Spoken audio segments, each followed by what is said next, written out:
Nanak Sahib finished his schooling, his parents said, okay, it's time to get a job, and they felt that their son was a little too involved in spiritual contemplation, and they actually didn't think he would succeed at doing, kind of regular labor. But Guru Nanak Sahib did take to labor because for him, spirituality and work and being a part of the material world, they all were one and the same. There was no separation between the kind of contemplation that occurs when you're doing your job and you're serving, and the sort of contemplation that comes from poetry and from reflecting on the divine. Another takeaway from this period of Guru Nanak Sahib's life is that he actually moved in with his sister Bibi Nanki after she was married, which broke the taboo that a family member shouldn't live with the girl once she's married off to a new family. So he really began these transformations in his own personal life, and then they flowed outward into greater society. So now we're reaching the point where the formation of the Sikh worldview really begins. Guru Nanak Sahib, by this time of his life, has a small group of disciples that he sings Shabad with, and they do so to the sounds of his friend Bhai Mardana's Rabab, so it's a musical engagement. And one day he goes to the river for his daily bath and doesn't return. And it's in this period of time, submerged in the water, that a principle, an idea, comes to him. And it wasn't something that could exactly be broken down and analyzed in simple speech. It was something really that had to be felt. And the qualities espoused by this principle of Ik Onkar, which in this exhibit we are referring to as oneness, but also it literally means there is no other. Let's put it more simply.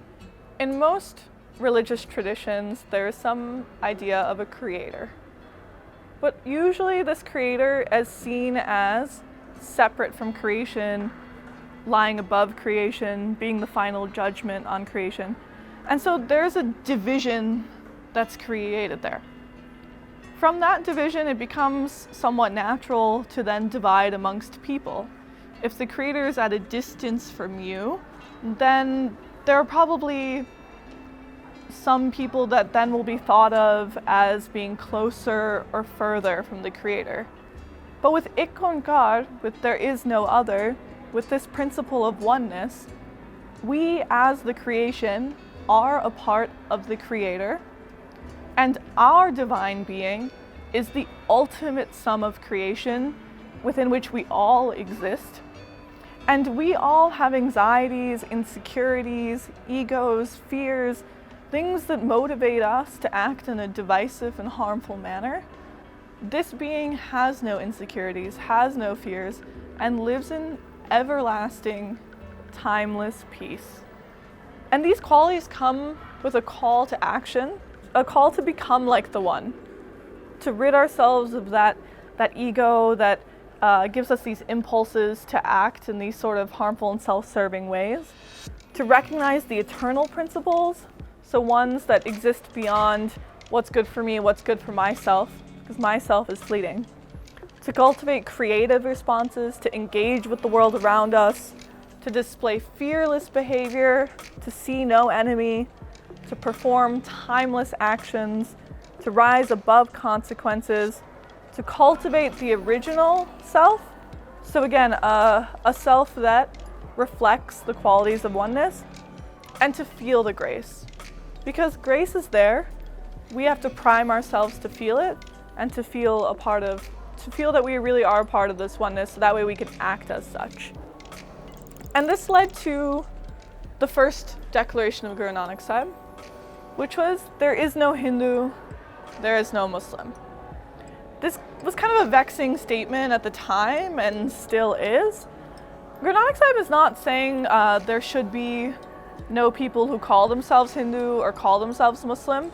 It's that there's still nothing inherently different about a person based on these impermanent, socially constructed labels.